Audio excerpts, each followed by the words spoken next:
Welcome back to another technical deep dive here in the debug zone. Today we're tackling a big question and breaking it down with insights from other users.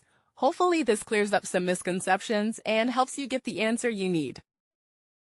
So buckle up, stay a little curious, and let's jump right in.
And that's a wrap.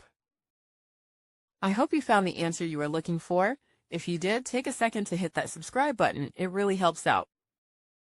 And let me know in the comments which solution worked best for you. See you next time in the debug zone.